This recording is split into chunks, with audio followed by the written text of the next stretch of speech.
aliens begged for help. The Deathworlders Armada arrived in style. Instead, Part 1.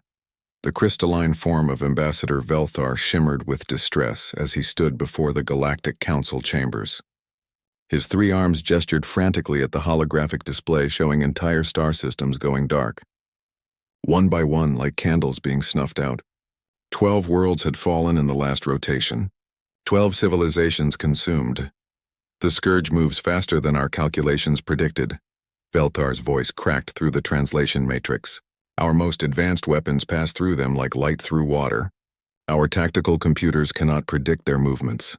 They adapt to every strategy we deploy. Around the circular chamber, representatives from 47 species watched in horrified silence. The Shirathi had been one of the most advanced civilizations in the galaxy. Their weapons could reshape planets. Their shields could withstand supernova blasts. None of it mattered against the scourge. High Chancellor Mordath of the Velkrin Empire leaned forward, his gray skin pulled tight with concern. What of the Confederation fleet? They have been fighting the scourge for 3 cycles. Gone, Velthar whispered. The last transmission showed the scourge learning to mimic their command codes. They turned the fleet's weapons against itself. A ripple of fear passed through the chamber. The Confederation had possessed the finest military minds in known space. If they had fallen, what hope remained? There must be something we can do, insisted Counselor Threx, her insectoid mandibles clicking nervously. We are the most advanced species in the galaxy. Surely our combined knowledge is insufficient, Velthar interrupted, something he would never normally do, but normal times had ended. The scourge consumes not just matter, but information. Every species it encounters, it learns from. It knows all our tactics now. It understands how we think. Then what do you propose? Mordath demanded. Velthar's crystalline body dimmed with something that looked like shame. We must contact the humans. The chamber erupted in protest. Voices overlapped in dozens of languages, all expressing the same sentiment. The humans? The violent primitives from that death world called Earth? The species that had only achieved faster than light travel a mere century ago. They are barbaric, Counselor Threx declared. Their world is a nightmare of extreme weather, aggressive fauna, and deadly microorganisms. They evolved in constant warfare. Precisely, Velthar said quietly. They evolved in chaos. They thrive in unpredictability, and they do not think like we do. Mordath considered this. You believe their primitive nature is an advantage? I believe it is our only chance. The vote was close. Many counselors objected to involving the humans in galactic affairs, but fear won over pride. The message was sent. On Luna, Earth's moon, Commander Taman stood in the central command station and watched the transmission for the 3rd time. His dark eyes tracked the images of burning worlds and desperate alien faces. His hands, scarred from years of military service, gripped the edge of the console. They're dying, said Captain Bora, standing beside him. She commanded the battle carrier Indomitable, the pride of Earth's defense fleet. Whole civilization's just gone. Taman nodded slowly. The Council rejected our application for membership twice, called us too aggressive, too emotional, too unstable for civilized space. And now they need us, Bora observed. There was no satisfaction in her voice, only weariness. She had seen too much war in her 42 years. Send the recall order, Taman decided. Every ship within 10 light years returns to Sol. Every captain on leave is to report immediately. We mobilize the full fleet? Bora raised an eyebrow. The full fleet? That's over 800 warships. They asked for help, Taman replied simply. We'll give them everything we have. Within hours, the recall order spread through human space. On Mars, fighter pilot Lieutenant Minho received the alert while in the middle of a training exercise. He landed his nimble interceptor and immediately began pre-flight checks for the long journey ahead. His hands moved with practiced efficiency, even as his mind raced with questions about what awaited them. In the engineering bays of the orbital shipyards, Yun looked up from the engine he was calibrating. The chief engineer had been working on improving humanity's faster-than-light drives when the message came through. He immediately shifted focus to combat readiness, running diagnostics on every system that might face battle damage. Medical Officer Nari gathered her staff aboard the hospital ship Mercy. She had served in the Titan Wars, Earth's last major conflict. She knew what was coming. Her team loaded supplies, prepared operating theaters, and readied themselves for the wounded. Science Officer Jiwan sat in her lab, analyzing the limited data the Council had sent about the scourge. The readings made no sense. The creatures seemed to exist partially outside normal spacetime. Their biology defied conventional physics. She made detailed notes, knowing that understanding the enemy might be the key to defeating it. Commander Jihoon received his orders while conducting a stealth operation in the outer colonies. His ship, the Shadow Dancer, was designed for covert operations. He plotted a course back to Luna, wondering how stealth tactics would help against a swarm of billions. The human fleet assembled over 3 days. It was the largest military mobilization since the founding of the United Earth Defense Force. Ships of every class gathered, massive battle carriers bristling with weapons, sleek destroyers built for speed, heavily armored cruisers, nimble fighters, support vessels, medical ships, supply transports, and engineering platforms. Ambassador Velthar watched the fleet assemble through long-range sensors, transmitting from his damaged ship at the edge of human space. He had volunteered to serve as liaison, despite his people's desperate need for him back home. Someone had to help these strange Deathworlders understand what they faced. What he saw confused him. Human ships were painted in aggressive colors, reds, blacks, yellows with warning stripes. Many vessels bore personal decorations and graffiti. Some had names painted on their hulls like Consequence and Problem Solver and Diplomatic Immunity. It all seemed so unprofessional. More disturbing was the constant communication chatter. Human crews talked constantly, joking, laughing, playing music over open channels. Did they not understand the severity of their mission? Captain Bora contacted him from the Indomitable. Ambassador, we're ready to depart. Our fleet will follow your navigation coordinates to Council space. Velthar's translation matrix struggled with her casual tone. Captain, I must inform you that you will be facing an enemy unlike any in your species' experience. The scourge has consumed hundreds of advanced civilizations. They number in the billions, perhaps trillions. They adapt to every tactic. This will not be like your wars against each other. Bora smiled. An expression Velthar had learned indicated human confidence. Ambassador, we appreciate the warning, but you asked for help and Earth doesn't do anything halfway. We're bringing the full armada. If these scourge things want to fight, we'll give them one they'll remember. I do not think you understand. We understand plenty. Bora interrupted gently. We understand that people are dying. We understand that you need help. That's enough. The transmission ended and Velthar felt something he hadn't experienced in cycles. A small flicker of hope. These humans were strange, informal, and seemingly reckless. But there was a determination in that captain's eyes that reminded him of something the galaxy had forgotten. The human fleet engaged their faster-than-light drives in a coordinated jump. 847 warships vanished from Sol system in a cascade of blue-white flashes. Taman stood on the bridge of his flagship, watching Earth shrink behind them. All ships report ready status, his communications officer announced. Good, Taman said quietly. Maintain formation until we reach Council space. Then we show them what Deathworlders can do. The journey would take 2 weeks. The scourge continued consuming worlds, but help was coming. Not the modest relief force the Galactic Council expected. Not a few ships and some supplies, an armada was coming, and they were bringing humanity's most dangerous weapon, themselves. Aliens begged for help. The Deathworlders Armada arrived in style. Instead, Part 2, the human fleet dropped out of faster-than-light travel at the edge of the Kirathi home system with all the subtlety of a meteor strike. 847 ships appeared in flashes of displaced energy, their arrival sending shockwaves through local space that made sensor arrays scream.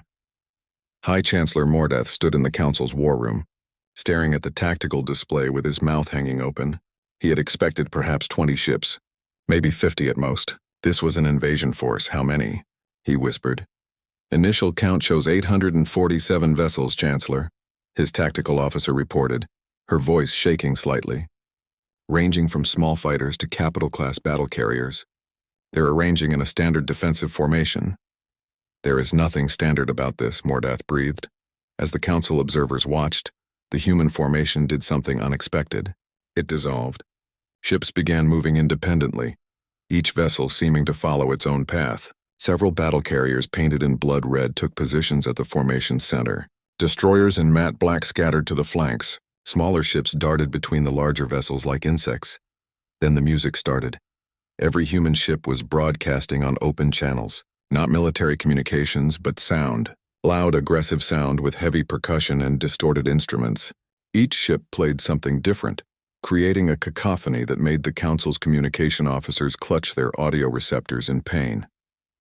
Lieutenant Minho led his fighter squadron in a practice maneuver, his interceptor rolling and spinning through space in patterns that served no tactical purpose whatsoever. His wingmates followed, their ships dancing through the void while something humans called rock music blasted from their transmitters. Eagle Squadron, looking sharp, Minho's voice crackled over the channel. Let's show these folks how we fly. The squadron executed a synchronized barrel roll, then broke formation to weave between larger ships, their movements seeming random but somehow avoiding collision by mere meters. Ambassador Velthar watched from his observation post, his crystalline form pulsing with confusion. What are they doing? I believe they call it showing off, replied Counselor Threx, her mandibles clicking with disapproval.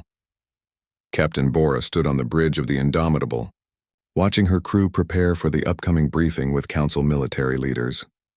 Her second-in-command was organizing equipment. A young officer was eating noodles from a container. Another was checking her weapon while humming along to the music playing over the ship's internal speakers. Captain, the Council admirals are ready for the tactical meeting, her communications officer announced. Tell them we'll be there in 5 minutes, Bora replied, popping a piece of gum into her mouth. She had been chewing gum during stressful situations since her academy days. It helped her think. The meeting room fell silent when Bora entered. 4 Council admirals sat around the holographic table, their various species all staring at her with expressions ranging from shock to disapproval. She was still chewing her gum. Captain Bora, Admiral Kelthos began stiffly. We are pleased you have arrived. However, we must discuss your fleet's unusual behavior. What about it? Bora asked, examining the tactical display showing Scourge positions. Your ships lack proper formation. Your crews broadcast noise on open channels. Your pilots perform unnecessary maneuvers. This is not proper military conduct. Bora looked up from the display. With respect, Admiral, proper military conduct hasn't worked against the Scourge. That's why you called us. The admirals exchanged uncomfortable glances. Science Officer. Jiwan arrived at the Council's research station, carrying 3 containers of coffee and a data pad tucked under her arm. The Velcrin scientists stared at her as she set up her workspace in their pristine laboratory, leaving coffee rings on their sterile surfaces. She pulled up the data on the Scourge and spent several minutes just looking at it. Then she did something that shocked the Council scientists. She got angry. This is sick, she muttered, her hands clenching into fists. These things killed billions of people. Entire families, children. They just consumed everything. One of the Velcrin scientists approached cautiously. Officer Jiwan, emotional responses can cloud scientific judgment. Emotional responses make me want to stop them. Jiwan shot back. Your detached academic approach gave you detailed notes about how you were losing. My anger is going to help me find a way to kill these things. She dove into the data with fierce intensity, making connections the Council scientists had missed because they were too focused on being objective. In the engineering section, Hyun examined a captured Scourge specimen in a containment field. The creature was the size of a human fist, writhing with countless small appendages. Most scientists had studied it through remote sensors. Hyun had his face pressed almost against the transparent container. What makes you tick? He asked the creature. What do you want? What do you need? The Council xenobiologist assigned to assist him looked baffled. It cannot understand you. Maybe not, Hyun admitted. But talking helps me think. And I think there's something everyone is missing about these things. He rotated the container, watching how the creature moved. It wasn't random. There was purpose in every motion, like parts of a machine working toward a goal. It's not just eating, Hyun said suddenly. It's building something. Each piece is a component in a larger structure. The xenobiologist checked his scans. That is, actually consistent with the data. How did you determine this? I fix engines, Hyun shrugged. You learn to recognize when parts are trying to come together. The first contact with the Scourge came 3 days later. A scout force of several million organisms appeared at the system's outer edge, moving in a coordinated swarm toward a Council mining station. The Council fleet scrambled to respond with precise, calculated maneuvers. Sensors tracked every Scourge unit. Tactical computers calculated optimal firing solutions. Ships moved in perfect formation. The human response was chaos. Destroyers broke from formation and charged directly at the swarm. Fighter squadrons scattered in every direction, each pilot choosing their own target. The battle carrier Indomitable didn't wait for optimal range but opened fire the moment weapons locked on. All ships, weapons free, Taemin's voice rang out. Hit them with everything. Minho's fighter squadron dove into the Scourge swarm like sharks into a school of fish. His ship's weapons blazed, cutting through the writhing mass of organisms. His wingmate nearly collided with him, making a sharp turn, both pilots laughing over the open channel. "Too slow, Min," Minho shouted. "That one was mine." "Dream on. I shot it first."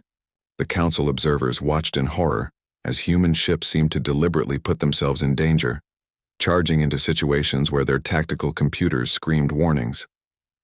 A human destroyer actually rammed through a Scourge cluster, its armored prow scattering organisms in every direction. But somehow, it worked. The Scourge had adapted to fight coordinated, predictable fleets. It knew how to counter careful strategies and calculated risks. But these humans fought like they were personally offended by the Scourge's existence. They took wild chances, made impossible shots, and covered each other's mistakes with instinct rather than planning. When a Council frigate took heavy damage, a human medical ship didn't wait for tactical clearance. It plunged straight through the combat zone, shields flaring under Scourge attacks, and latched onto the damaged vessel. Recovery teams in armored suits crossed between ships under fire, pulling injured Council crew members to safety. The battle lasted 47 minutes. The Scourge scout force was destroyed. The human fleet had lost 3 fighters and suffered damage to 2 destroyers. No lives were lost. In the aftermath, Admiral Kelthos contacted Captain Bora. His tone was stern. "Captain, your tactics were reckless. Your crews took unnecessary risks. You showed no regard for proper combat doctrine." Bora was coordinating repairs, a half-eaten sandwich sitting on her console. "Did we win?" "That is not the point." "That's exactly the point, Admiral," Bora interrupted. "You called us because your way wasn't working. Our way just saved that mining station and everyone on it, including that Council frigate that would have been destroyed if my medical ship hadn't gone in." She ended the transmission and turned to her crew. "Good work, everyone. Get some rest. The Scourge knows we're here now. They'll be coming back with more." Commander Taemin sat in his quarters reviewing the battle data. The Scourge had tried to predict human movements using the patterns it had learned from other species. Every prediction had been wrong, not because humans were random, but because they operated on different principles entirely. They improvised. They adapted. They took risks that no computer would approve. And most importantly, they refused to abandon each other, even when logic said they should. Taemin smiled slightly. The Scourge had faced hundreds of civilized species. Now it was facing Deathworlders. This was going to be interesting. Aliens begged for help. The Deathworlders Armada arrived in style. Instead, Part 3, the Scourge adapted faster than anyone expected. It had consumed thousands of civilizations across hundreds of star systems, absorbing not just matter but information, tactics, strategies, and patterns. Now it had observed how humans fought, and it was learning. The attack came without warning. A massive Scourge force ambushed a human patrol group near the 4th planet, using tactics that looked disturbingly familiar. The creatures spread out to match human dispersal patterns. They attacked from unexpected angles. They even seemed to predict the wild maneuvers that had worked so well in previous engagements. 5 human destroyers were caught in the trap. The crews fought desperately, but the Scourge had turned humanity's own chaos against them. By the time reinforcements arrived, 3 ships were destroyed and 2 more were badly damaged. 217 crew members were lost. Captain Bora stood in the memorial hall of the Indomitable, looking at the holographic images of the dead. Her command staff stood with her in silence. The faces projected before them were young and old, experienced veterans and fresh recruits. Each one had answered the call to help people they had never met. Tears ran down Bora's face. She made no attempt to hide them. Ambassador Velthar observed from the doorway, uncertain if he should intrude on this moment. In Council culture, military commanders who showed such emotion would be removed from duty, deemed psychologically unfit. But Bora's crew simply stood with her, some crying, others with hard expressions of anger and grief. After the ceremony, Bora wiped her eyes and returned to her station. She began planning the next operation immediately, her hands steady despite the tears that had fallen minutes before. Belthar approached cautiously. "Captain, should you not take time to recover emotionally?" Bora looked at him with red eyes. "Ambassador, I've lost people before. It hurts every single time, but they died fighting to protect others. The best way I can honor them is to finish what we started. Now, if you'll excuse me, I have a battle to plan." The ambassador left, more confused than ever about these strange humans who could cry and fight at the same time. In the medical bay, Nari worked frantically to save the wounded brought back from the ambush. Human and alien casualties lay on tables side by side. She moved between them with the same fierce intensity, her hands steady as she repaired damaged organs and sealed wounds. A young human pilot was dying, his injuries too severe. Nari held his hand while he took his last breaths. "You did good," she whispered to him. "You saved your wingmate. That matters." After he died, she took exactly 30 seconds to grieve. Then she moved to the next patient, a Chirathi crew member from one of the council ships. She worked on him with the same dedication she had shown to her own people. The Chirathi medical officer working beside her was astonished. "How do you continue? You just lost one of your own people." "Because there are still people I can save," Nari replied, not looking up from her work. "I'll grieve properly later. Right now, this person needs me." Commander Taman called an emergency meeting of all ship captains. The holographic conference room filled with dozens of human commanders, each one grim-faced after the losses. "The Scourge is learning from us," Taman said without preamble. "It's adapting to our tactics faster than we adapted to theirs. Our advantage is disappearing." Admiral Kelthos and several council military leaders had been invited to observe. They expected Taman to announce a unified strategy, a coordinated plan that all ships would follow. Instead, Taman said something that shocked them. "I want each of you to develop your own tactics. Stop coordinating. Stop following patterns. Each battle group will operate independently with full authority to engage as you see fit." The council admirals immediately protested. "That is madness," Kelthos declared. "A fleet without unified command will destroy itself." "A fleet following predictable patterns is already destroyed," Taman countered. "The Scourge has learned to fight organized resistance, so we're going to become disorganized." Deliberately, Captain Bora spoke up. "My battle carrier group will focus on overwhelming firepower.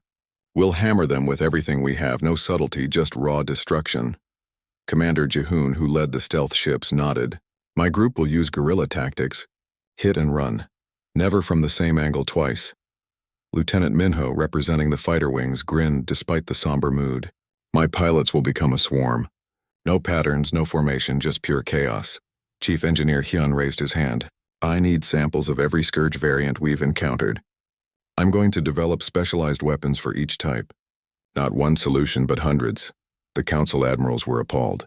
This violated every principle of military doctrine they knew, but Taman was unmoved. "We're Deathworlders," he said simply. "We evolved in chaos. We thrive in unpredictability.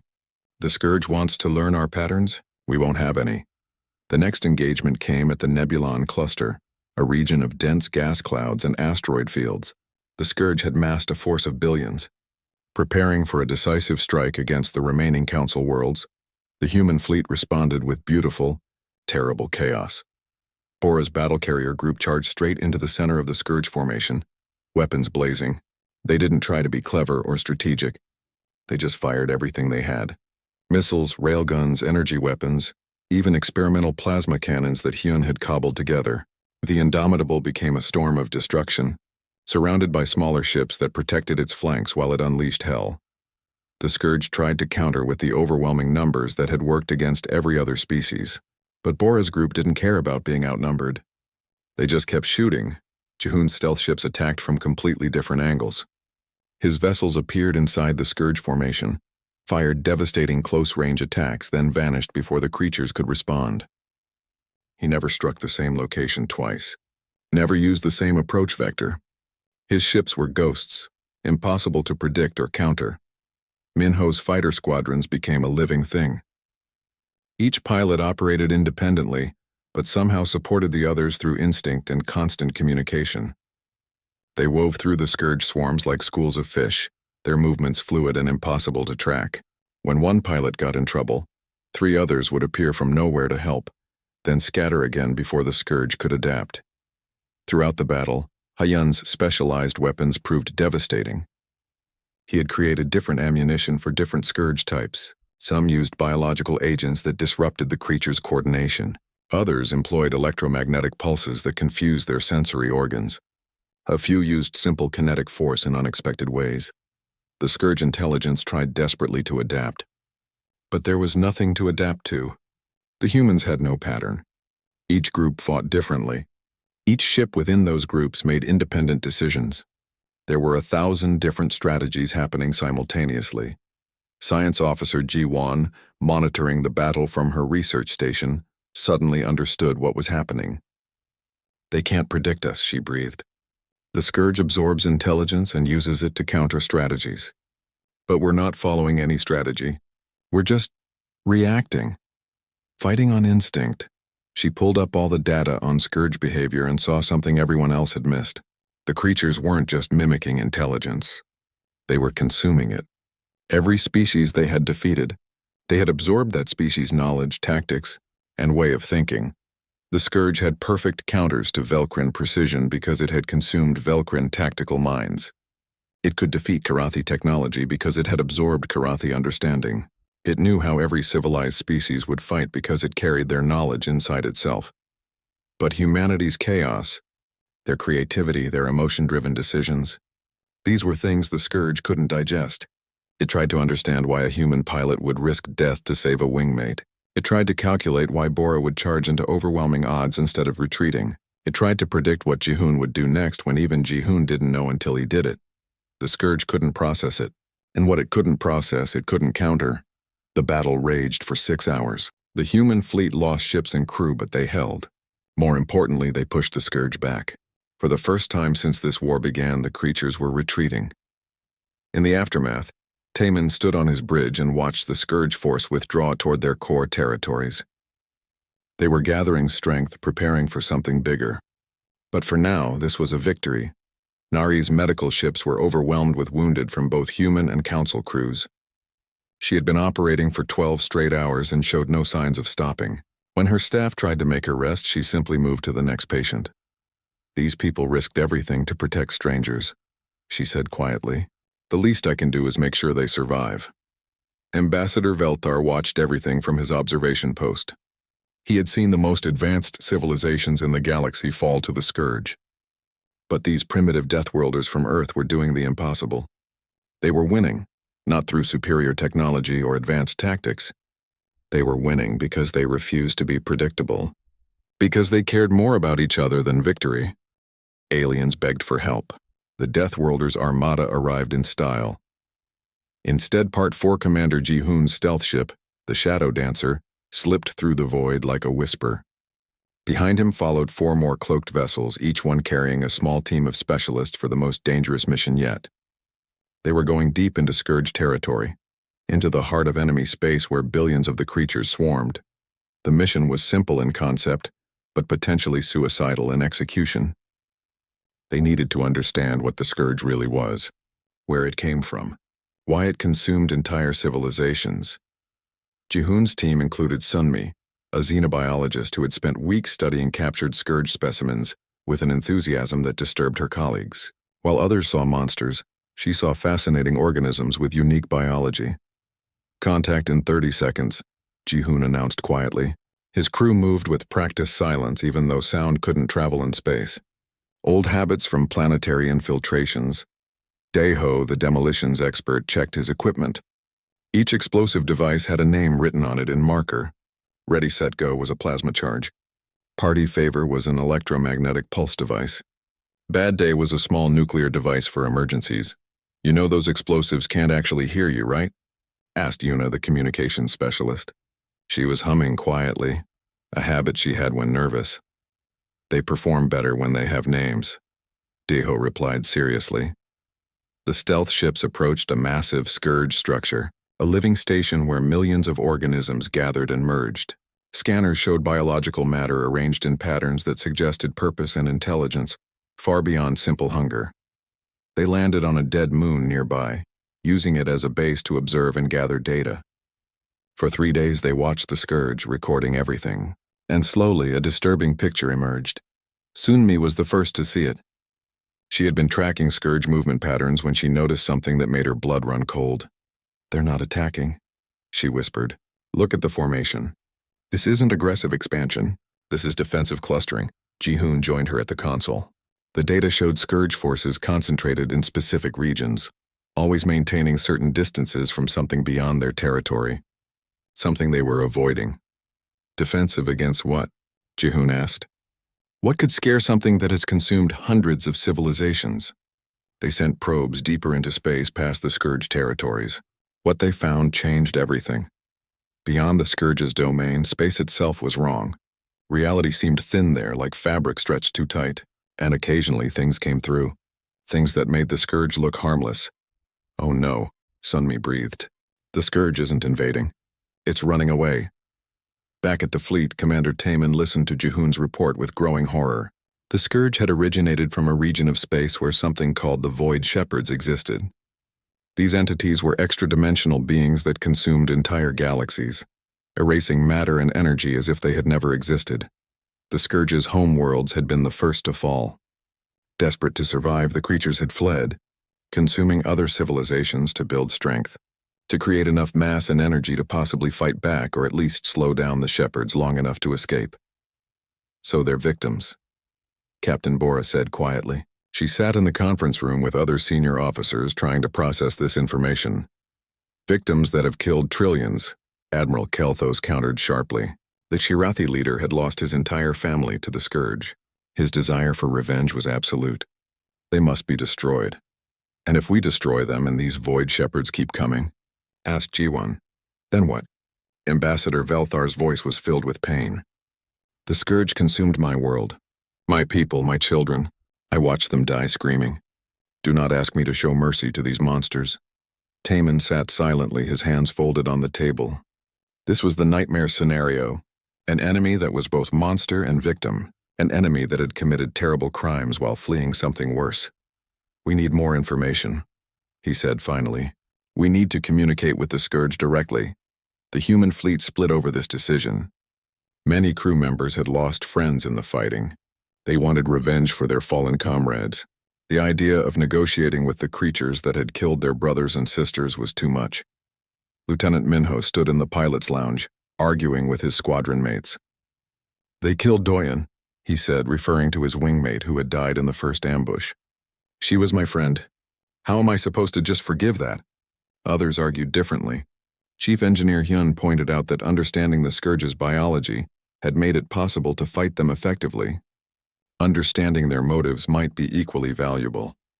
Medical Officer Nari spoke from the perspective of someone who had sworn an oath to preserve life. "I'm a doctor," she said quietly to her staff. "We treat everyone, even enemies, even monsters. If the Scourge can be saved without genocide, shouldn't we try?"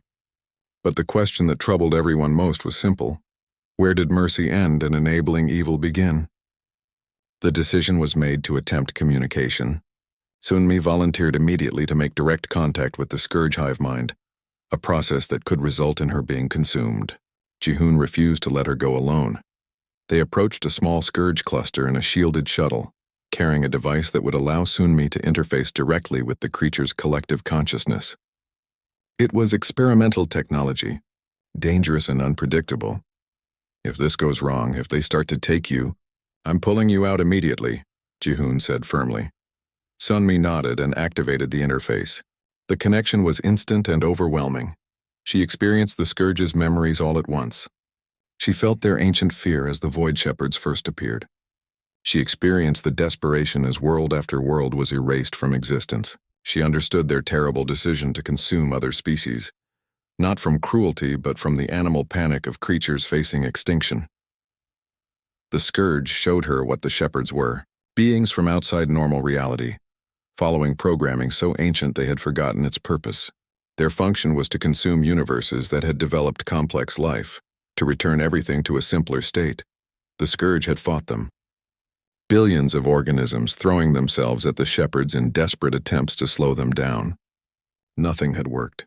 So they ran, consuming everything in their path to build strength, hoping to find a way to fight back or at least survive long enough to escape. When Sunmi disconnected, she was crying. Chihun caught her as she collapsed. "They're afraid," she whispered.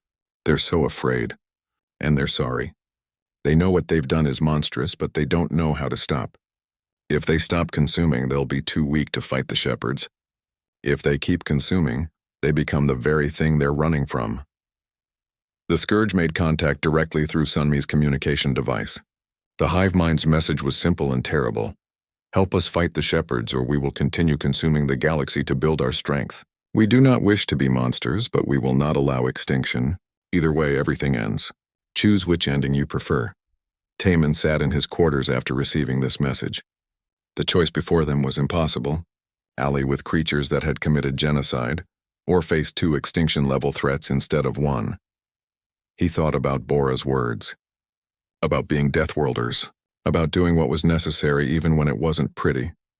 He thought about Nari's oath to preserve life. About Hyun's ability to see machines where others saw monsters. About Jiwon's anger that somehow led to solutions. About Minho's loyalty to his fallen friends. About Sunmi's capacity to empathize even with creatures that horrified her. Humanity had survived on Earth because they adapted, because they could hold 2 contradictory ideas at once, because they could hate something and still try to understand it. The Void Shepherds were coming. In a matter of weeks, they would arrive in Council space, and nothing the galaxy had would stop them, unless the Deathworlders found a way. Taman called for a fleet-wide vote. Every crew member, from commanders to maintenance workers, would have a say in this decision. It was too important to be made by leadership alone. The debate was fierce. The vote was close. But when the results came in, humanity had made its choice. They would broker an alliance between the Council and the Scourge. They would face the Void Shepherds together, and if they failed, at least they would fail trying to save everyone instead of seeking revenge. Ambassador Velthar heard the decision and wept. For his lost family, for the impossible burden these humans had taken on their shoulders, for the slim hope that maybe, just maybe, the galaxy might survive. The Scourge accepted the alliance but warned them. The Shepherds had consumed countless galaxies. They were unstoppable. This alliance would buy time, nothing more. Taman's response was simple. "We're humans. We specialize in the impossible." Aliens begged for help. The Deathworlders Armada arrived in style. Instead, Part 5. The alliance meeting took place on neutral ground, a dead space station between Council territory and Scourge domains. On one side stood the representatives of 47 civilized species. On the other, a cluster of Scourge organisms pulsing with nervous energy. And in the middle, Commander Taman and his command staff, trying to hold together the most unlikely alliance in galactic history. The tension was thick enough to cut. Ambassador Velthar kept his distance from the Scourge, his crystalline form dim with barely controlled rage. Other council members looked equally furious or terrified. Some species refused to attend at all. "This is madness," High Chancellor Mordath muttered. "We are negotiating with our executioners." Captain Bora stepped forward and addressed the assembled representatives, both biological and digital presences. Her voice was firm but understanding. "Everyone in this room has lost something to this war," she began. "The Council species have lost worlds, families, entire civilizations. The Scourge has lost their home and their innocence. And we humans have lost crew members who came here to help people they had never met." She paused, letting that sink in. "We're Deathworlders. We come from a planet that tried to kill us every single day. We know that survival isn't pretty, that sometimes there are no good choices, only necessary ones. We didn't come here to be heroes. We came to fix a problem. And the problem just got bigger." She activated the holographic display showing the region where the Void Shepherds existed. The image made several council members gasp. Space itself looked damaged, reality torn and bleeding. In 3 weeks, maybe less, those things will be here, and if we're fighting each other when they arrive, everyone dies, all of us. Everything we've ever built, everyone we've ever loved, gone. Erased like we never existed. Taman took over. We have exactly 18 days to prepare for the impossible. So here's what's going to happen. We work together, all of us, or we die alone, all of us. Your call. The council voted to join the alliance, not because they forgave the scourge, but because survival trumped revenge. The preparation began immediately. Every ship, every scientist, every soldier, and every scourge organism worked together against the approaching nightmare. Chief Engineer Hyun led teams that combined human technology with scourge biotechnology in ways that made both species uncomfortable. He treated the living scourge material with the same care he showed his machines, talking to it, trying to understand what it needed. "You're really good at building things," he told a cluster of scourge organisms helping him construct a hybrid weapon. "We just need to point that ability in a different direction." Science Officer Jiwon and xenobiologist Sunmi developed communication protocols that allowed 3 completely different types of intelligence to coordinate. It was messy and imperfect, but it worked well enough. Commander Ji-hoon trained mixed units of humans, council forces, and scourge organisms, teaching civilized species and hive-mind creatures to work with chaotic humans was perhaps the strangest assignment of his career. "Forget everything you know about proper tactics," he told a group of Velcrin officers while scourge organisms pulsed nearby. "Where we're going, there is no proper. There's only what works." Medical Officer Nari established field hospitals that could treat silicon-based Chirathi, carbon-based humans, and the exotic matter that made up scourge organisms. She worked around the clock, training staff to see patients instead of species. Lieutenant Minho found himself flying patrol with a scourge combat form attached to his fighter's hull. He had named it Spike because it had dozens of sharp protrusions. His squadron mates thought he was crazy. "You named the thing that killed Doyon?" one of them asked incredulously. "This particular cluster didn't kill her," Minho replied. "And if we're going to die together fighting space demons, I'm not going to spend our last days hating my wingmate." Spike couldn't speak, but something about the way its organisms pulsed suggested it appreciated the gesture. The Void Shepherds arrived on the 18th day exactly as predicted. They entered normal space like a wound opening in reality. The sensors couldn't properly measure them because they existed partially outside conventional physics. There were 7 of them, each one the size of a small moon. They didn't have ships or weapons in any traditional sense. They simply moved through space and anything they touched ceased to exist. Not destroyed or consumed, just gone, as if it had never been. The Council's most advanced calculations proved useless. The Scourge's hive mind tactics only delayed the inevitable. These beings were beyond strategy, beyond understanding. Commander Taman stood on his bridge, watching the Shepherds advance with impossible calm. His entire command staff waited for orders. "We're not going to outthink them," Taman said quietly. "We're not going to overpower them. We're going to do what Deathworlders do best. We're going to out-crazy them." He explained the plan, and even his own officers thought he had lost his mind. The strategy was absurd and desperate. They would use scourge biological matter to create a living shell around the Shepherd fleet, a cage made of billions of organisms. While the Shepherds were distracted consuming it, the Council would detonate several stars simultaneously, creating gravitational chaos. Captain Bora's battle carrier would ram the largest Shepherd to create an opening, and Minho's fighter wing would deliver experimental weapons into the breach. The combined fleet would focus all firepower on a single point, trying to force the Shepherds back into their own dimension. It was suicide. The survival rate was calculated at less than 2%. Everyone volunteered anyway. Captain Bora stood before her crew on the Indomitable. "I'm going to be honest with you. This is a one-way trip. I'm ordering all non-essential personnel to evacuate to the support ships. Anyone who stays is probably going to die. Not a single person left." The battle began with the Scourge's sacrifice. Billions of organisms formed a living barrier around the Shepherds, buying precious seconds as the entities consumed them. The creatures that had terrorized the galaxy for years gave their lives willingly to protect species they had once considered prey. The Council fleet executed the stellar detonations with mathematical precision. Stars exploded in coordinated sequences, their deaths creating gravitational whirlpools that pulled at the Shepherds, and then Bora gave the order. All power to forward shields. Full speed ahead. The Indomitable accelerated directly toward the largest Void Shepherd. The crew held on as their ship became a missile aimed at impossible geometry. The hull screamed as it made contact, physics breaking down at the point of impact. The collision created an opening, a wound in the Shepherd's structure. Jihoon's stealth ships appeared inside it, detonating their payloads from within. The Shepherds had never experienced internal attack before. Minho's fighter squadron charged into the chaos with Spike and hundreds of other Scourge organisms attached to their hulls. The fighters penetrated deep into the Shepherd formation, deploying Hyun's experimental weapons. These weren't normal explosives. They were devices designed to inject chaos into ordered systems. They introduced randomness into the Shepherd's ancient programming.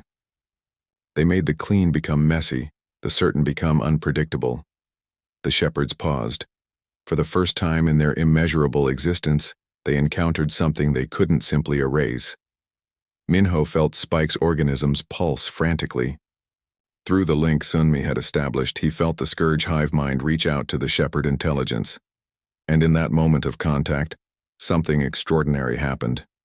The Scourge showed the Shepherds everything, showed them fear and desperation, showed them love and sacrifice, showed them Velthar's grief and Minho's loyalty, showed them Bora's tears and her courage, showed them Nari's oath and Hyun's creativity, showed them humanity in all its chaotic, emotional, illogical glory.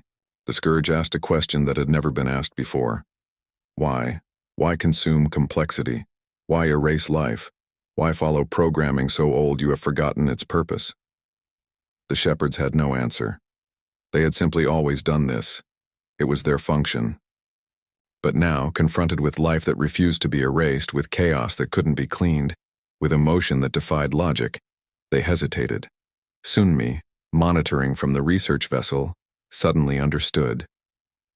"They're not evil," she whispered. "They're just old. So old they forgot why they exist. They're following a program that might have made sense billions of years ago, but now it's just habit." She transmitted a message through the Scourge network, through Spike to Minho's fighter, directly into the Shepherd consciousness. She showed them not war or resistance, but possibility. She showed them what complexity creates. Music and art and love and science and all the beautiful chaos that comes from life choosing its own path. She showed them that maybe the universe doesn't need to be cleaned. Maybe complexity isn't corruption. Maybe it's the universe learning about itself. The Void Shepherds withdrew. Not defeated, but uncertain. They required analysis. They would return in 10,000 years to evaluate again. It wasn't victory. It was a postponement. But it was enough. The fleet returned to Council space battered and broken. Captain Bora had survived, her ship held together by what Hyun described as spite and stubbornness.